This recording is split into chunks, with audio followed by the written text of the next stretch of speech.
Hello everyone, this is Mommy Lenny. Welcome to my YouTube channel. For today's video guys, ako ay maghahatid uli ng estudyante.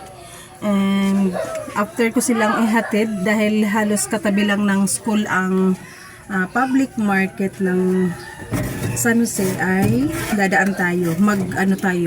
Palengke serye. So, meron akong bibilhin doon guys, nakakanin na trademark ng Lagunoy. So, ayan, papakita ko po sa inyo ang anong kakanin ba yun at saan ba yun mabibili.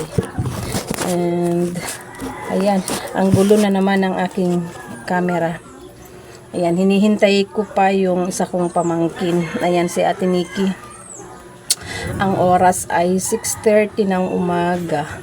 So, dadating kami doon ng 7. Pero ang pasok nila ay... Ano oras pasok nyo? 15? 7:15? 7:15? 30? 7:15. So, may 15 minutes pa sila papasok ng classroom. Kasi pag tricycle ang gamit, 30 minutes ang aming biyahe. And dadaan pa ng gasoline station. Yung gas namin ay aabot pa naman. Aabot ng gasoline station. So, ayan guys. Papakita ko sa inyo ang aming public market na nagbubukas lang tuwing Wednesday ng hapon hanggang Friday ng tanghali. Ayan. Almost 2 days lang ang market sa amin. So, ayan, samahan nyo kami at kami ay gogora na. Kaya naman ipasok, wala naman ibang motor lang naman yun.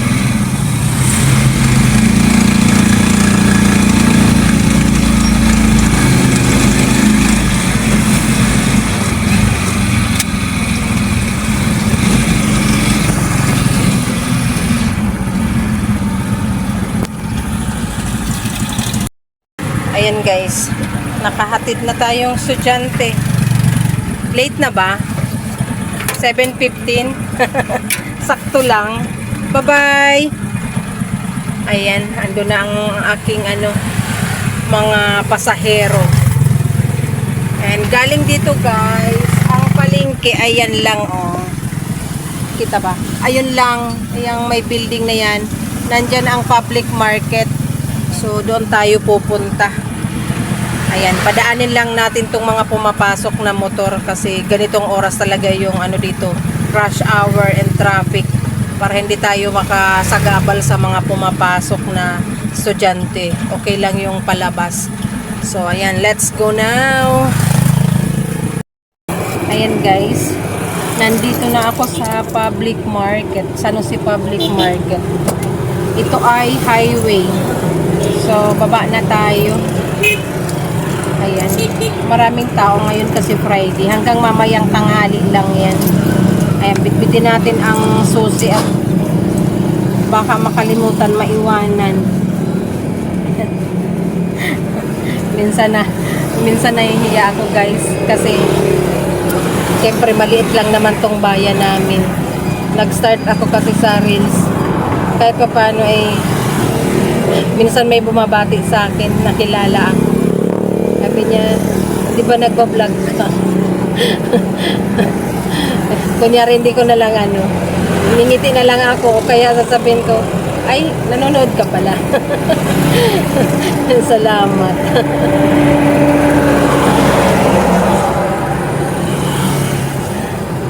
Ayan, bala ko nga guys, paggawa ng tarpaulin. Ilagay ko dyan sa likod ng tricycle para maraming makakita. Para kandidato ay po-promote na yung channel. Siguro magkano? Gagastos lang naman yata ako ng mga 100. Di ko pa natanong. Ayan, pasok na ako sa palengke guys. Along along highway. Ayan, ito yung labas ng market guys. Ito yung labas ng public market. Nire-repair kasi luma na. Ayan yung patahian. And and doon yung papasok sa palengke. So, along highway. Dito lang. Ito yung, ayan na yung kalsada papasok ng San Jose Town proper. Then, dito sa kabila, ayan yung papuntang Goa.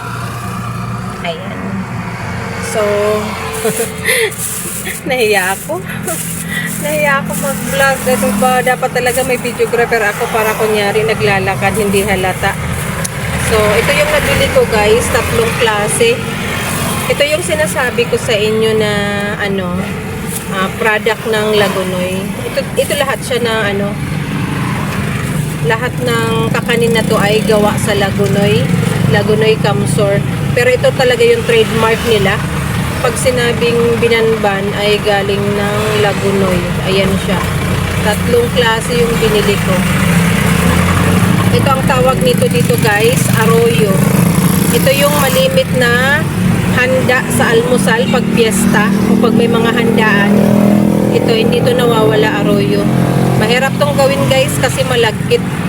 Hinahalo siya habang nakasalang, hindi tumitigil ng kahahalo para hindi siya madumikit sa kawali. At pantay yung pagkaluto niya, walang hilaw, walang sunog. So, ayan, arroyo ang tawag nito sa amin dito. Ito naman ay balisongsong. Same lang ang laman nila. Ito naman, pwedeng gamitin na malagkit. Pwede rin tong malagkit na violet na bigas. Pwede rin kamuting kahoy. Pero ito, ang laman nila ay pare-pareho lang. So, ito yung balisongsong. Ito yung binanban na trademark ng Lagunoy. And ito yung arroyo. So, lahat yan guys, masasarap. Magkakaiba ang feature. So, ito guys, ang arroyo ay malambot. Ayan, malambot. Magkakaibang texture niya. Ito ay dry. Ito yung medium. Ayan. So, try natin kumain. Para makita nyo po yung laman. Ayan guys. Kain tayo ng binanban.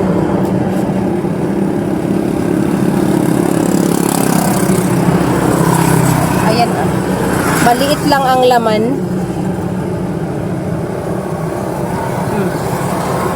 Super lagkit. Dumidikit guys ang ngipin. So kung nakapostiso ka guys, tanggal ang postiso. Ayan, masarap.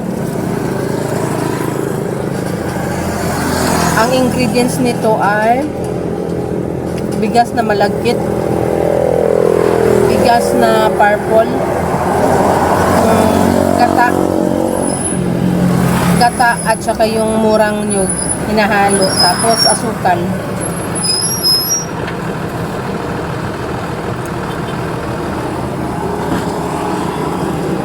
Ayan, sarap.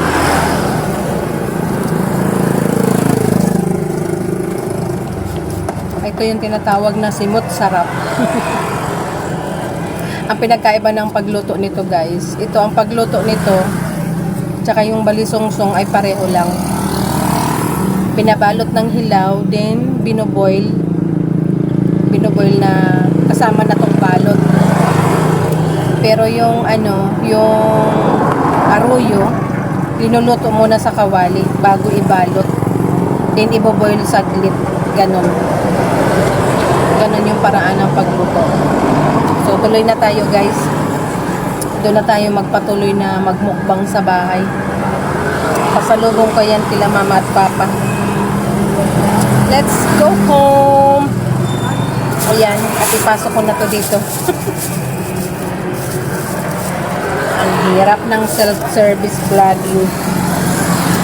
Thank you for watching guys. And ako ay uuwi na. Bye-bye.